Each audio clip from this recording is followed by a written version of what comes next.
You're listening to Vedge Your Best. There has never been a more important time to be vegan. At Vedge Your Best, we're here to help you limit and eliminate the consumption of animal products without feeling deprived, overwhelmed, or unsupported, even if no one you know is vegan. My name is Michelle Olander. I'm a life coach, and I want to show you that living vegan is actually the superpower that will unlock your possibilities and give you the confidence to take on your next impossible goal by doing it your way. If I could go vegan in my 50s with all my excuses, I know that you can start moving in that direction too. Veg your best, and there's nothing you can't do. Episode 103, Veg Your Best 101, Part 3, Going Public as a Vegan.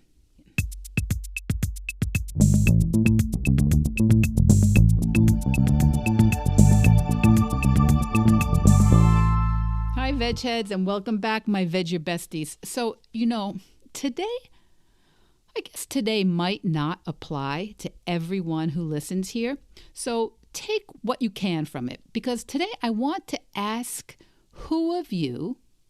which of you, how many of you, and you can just raise your hand or say, Veg Your Best, who here has had someone say something really, really dumb to them? Ever. And I don't mean about being vegan or plant-based. I mean, have any of you ever had the experience of someone not understanding what you're doing, or not thinking that what you're doing is a good idea, or arguing with you without knowing anything about it, or deciding that what it is you are saying or doing is somehow dangerous for our culture or our planet or our immortal soul? Anyone? No one? Really? That's interesting. No one. Not one of you. No one you or I know can say that they have never had this experience. And yes, that's a double negative. And I thought it would be funny. I don't think it's that funny now, but I thought it would be funny if I made it even harder to understand by trying a triple negative, but that would be for my entertainment alone. So let's just forget about that. What I want to say is that everyone, vegan, non-vegan, conservative, progressive, straight, gay, religious, atheist, physician, teacher, American, not American, art history major, banker, grandmother, teenager, you just fill in that list. Not one of us has missed out on the delightful experience of being completely misunderstood, or judged, or argued with by friends, by family, and by complete strangers. It's just one of those side effects of living in the world, and occasionally leaving the house, or sending an email or a text, or walking into a room. People got stuff to say to you. People have opinions about what you're up to. People want to let you know that something about what you're wearing, or who you live with, or your job, or your retirement, or your decision to have kids or not have kids, your taste for buttery, oaky Chardonnays, or not drinking. People have stuff to say about everything. You know that. But when you go vegan, or when you start a plant-based practice and you first think, I might have to go public about this. For a lot of us, that's a moment on our vegan and plant-based journeys when we think, I don't know if I can do it. I don't know if I can actually go on record and say that I am vegan or plant-based.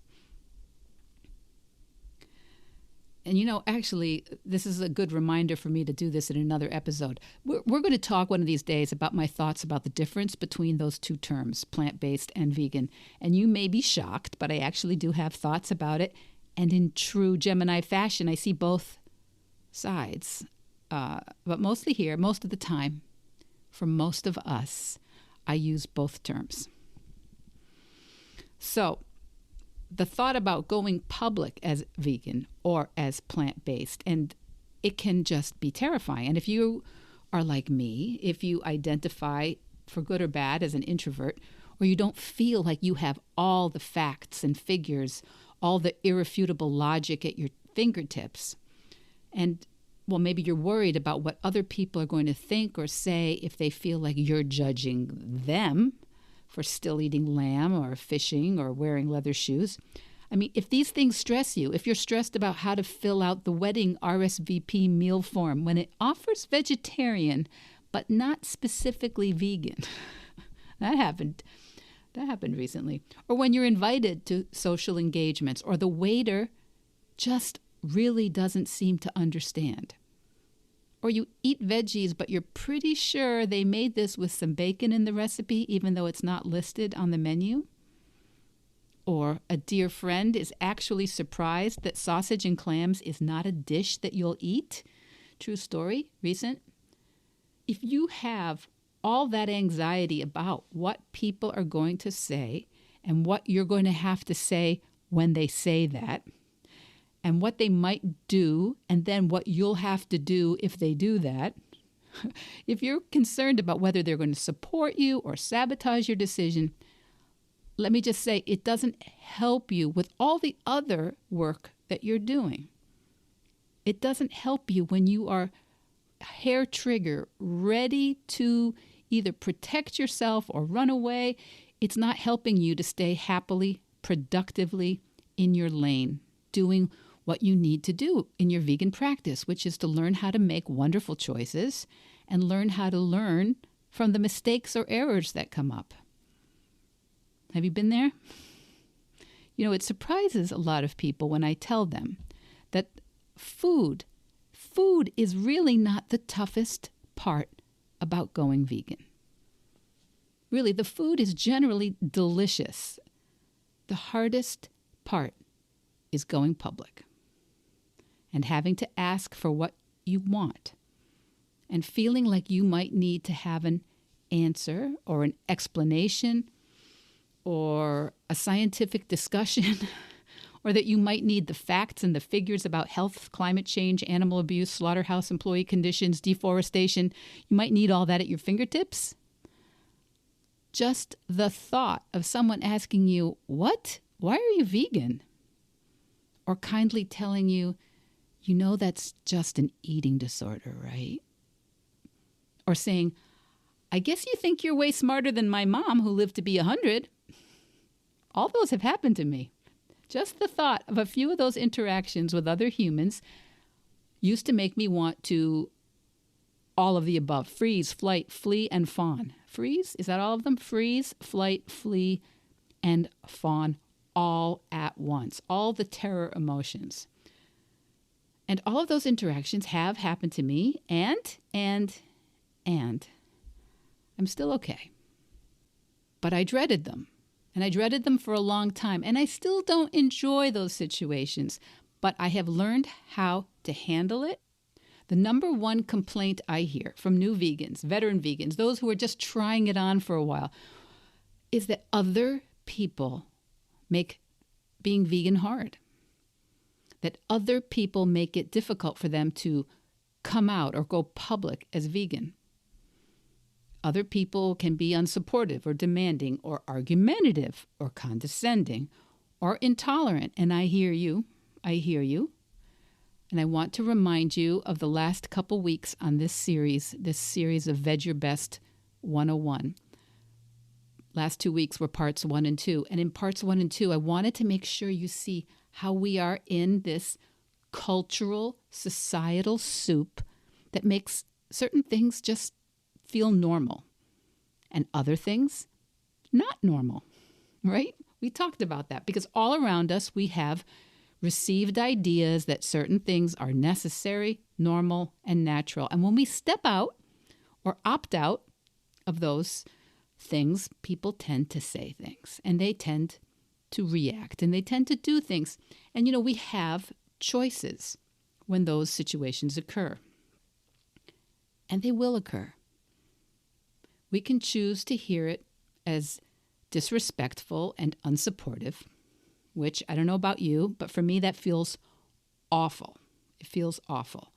But it's a possibility, and I have chosen it plenty of times and never with a great result. But I have certainly done that. I have certainly heard it as disrespectful and unsupportive. We also have a choice to let what they say and do be all about them and not evidence of anything wrong or bad in the world. And that is some kind of mind ninja choice, which I aspire to. But sadly, I'm human, and that doesn't work for me either. We have the choice to make it be all about them, and then we could judge them, which is fun. We could judge them as ignorant / evil / cruel / any other negative epithet you can think of. That doesn't feel that great either, though, right? And we have the choice to make it be all about them and think, yeah, I guess they're from a different time or culture, and they've never really thought about it from my point of view before. And mostly they're just worried about me. I try that one. Usually. And I choose it a lot because why not? I consider myself in my life to be a bridge between the people I loved growing up, like my grandparents, and the lives they lived.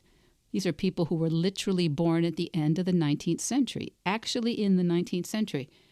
And I feel like I connect them and their lives and their values and concerns with the children of my grandchildren, who I probably won't get to know, and who will probably be born in the second half of the 21st century.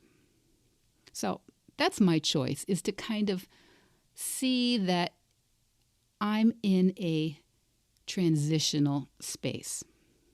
But everyone has to see what they want to see when they feel this kind of negative conversation. So we also have a choice, which I have heard recommended, to let these opportunities be beautiful opportunities for sharing, teaching, greater intimacy, and understanding. And let's just say, full disclosure, quite honestly, that I seldom am able to choose that one. I'm not Gandhi. For me, turning a comment or a conversation where I'm feeling kind of triggered, judged, criticized, wrong into a kumbaya moment, usually that sounds like an awful lot of work on my part. And unless I'm feeling really completely safe and that the other person truly interested in understanding why I'm doing something so different, I don't usually choose it. And of course, there are dozens, if not millions, of other choices for you when you find yourself in that place of receiving comments, appraisals, feedback that you don't like, don't want, didn't ask for. And so, with my clients, we always examine the sorts of situations that they feel most energy around, most negative energy around. And we want to use those situations to kind of get a sense of where do we still feel very vulnerable, not just in our vegan practice, but where do we feel vulnerable interpersonally? Where do we feel vulnerable about asking for what we want or making a choice that's perhaps outside of the mainstream? And we also talk about how we might want to prepare or learn more or be curious about these situations. And I want to remind you one more time, this happened before you went vegan. It happens whether you're plant-based or keto or standard American diet eating or pescatarian. People, humans, they say stuff. Our elders, they say things to us. Our kids, say things. Our teenagers say things, sometimes without words, sometimes with infinitesimal movements of their eyes, but it has always happened. It happens now. And sorry, but it will always happen unless you find the world's most perfect vacuum-sealed echo chamber.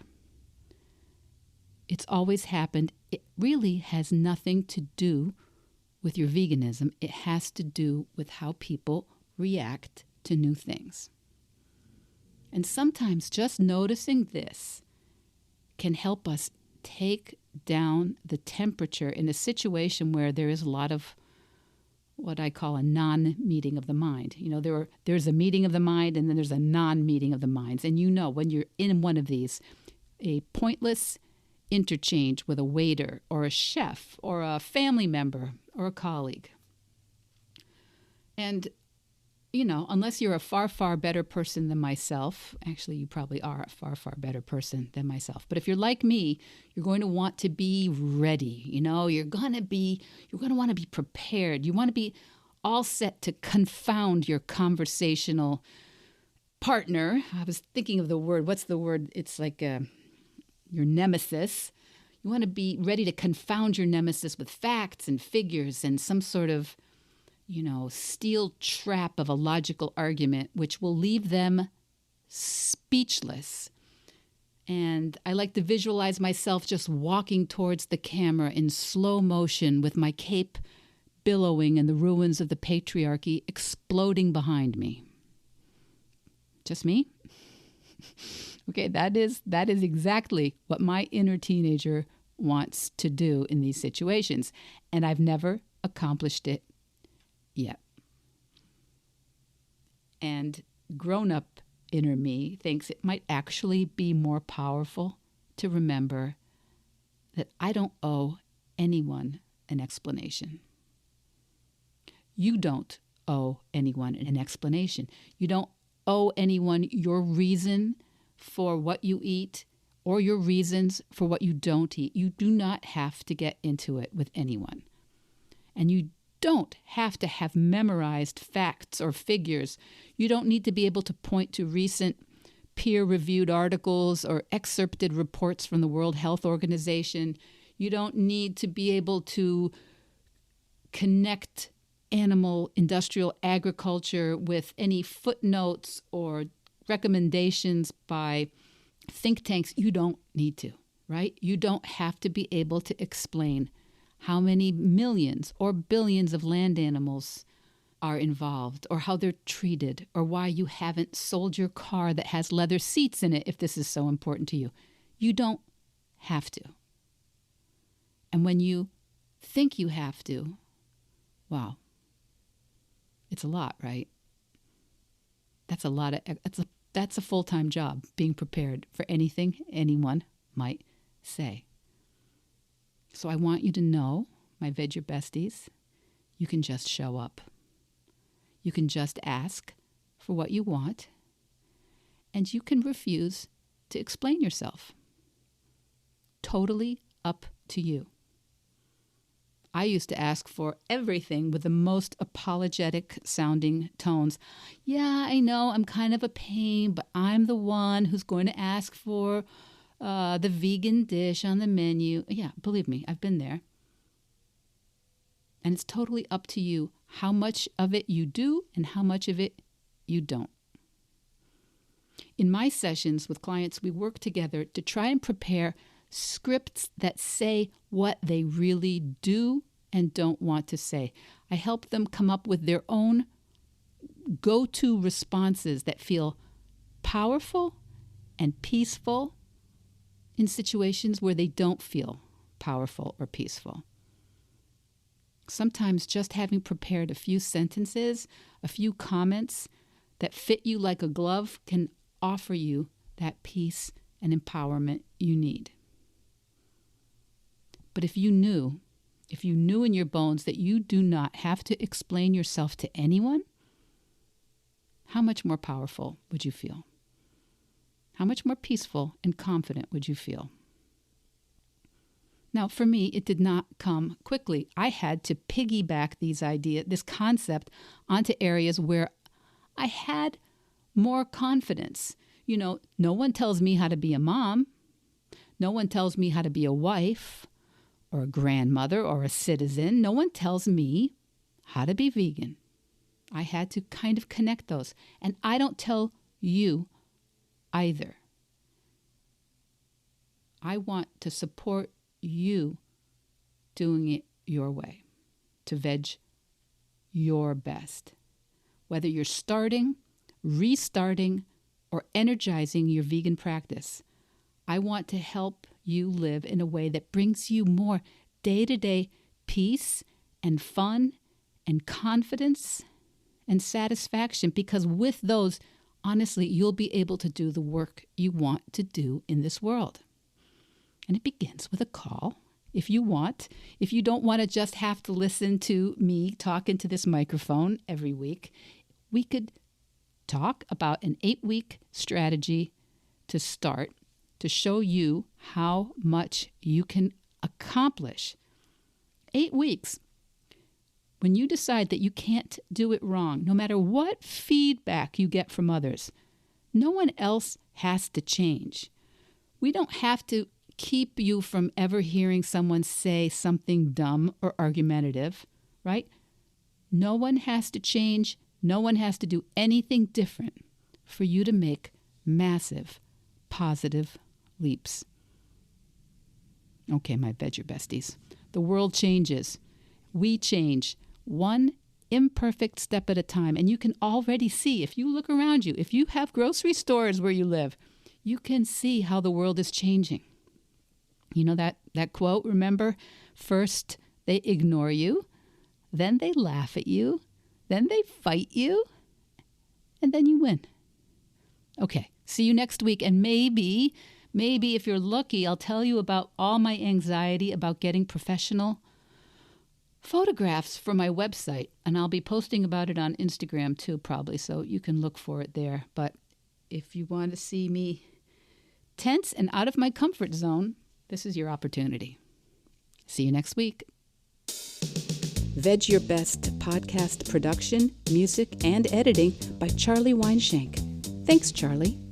Before you go, it would mean so much to me and the Veg Your Best team if you would hit subscribe, leave us a 5-star review, or share with someone you think might be interested. Something about algorithms, it helps bump us up a little in the rankings, and that's the best way to help others find the podcast and for us to find our audience. So, until next week, make it easy and veg your best.